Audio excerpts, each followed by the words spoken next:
пчелам! Здравствуйте, дорогие друзья! И сегодня у нас третий по счету онлайн-урок коми-языка.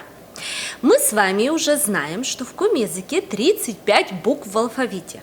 33 схожие с русским, 2 совершенно индивидуальные. Это и чорыд и.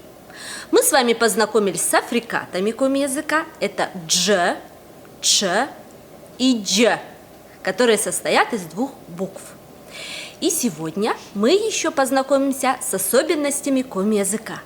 И первое, и самое главное, я думаю, это то, что ударение в коми-языке всегда падает на первый слог. И не надо думать, на какой слог падает ударение, как в русском. Оно всегда падает на первый слог. Правда, оно не такое сильное, как в русском языке, поэтому гласное как в безударном состоянии, так и в ударном состоянии звучит одинаково. Учимся, повторяем.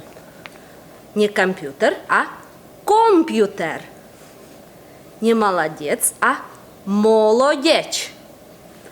Компьютер, молодеч.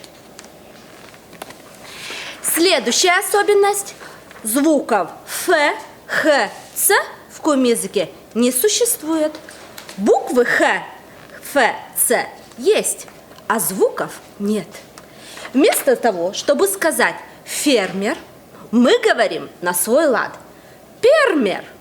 Звук Ф переходит в звук П и получается «пермер». Звук Х переходит в звук К и получается не халат, а калат. Звук Ц переходит в звук Ч и получается не боец, а боеч. Следующая особенность – это то, что звук Щ мы тоже произносим по-своему. Это как длинное Ш. Ш. Получается не теща, а тёша. Не прощение, а проша. Вот так. И еще одна особенность – это звонкие согласные в конце слова произносятся звонко. Не оглушается, как в русском языке, а произносятся звонко. Например, кад – время, яг – бор.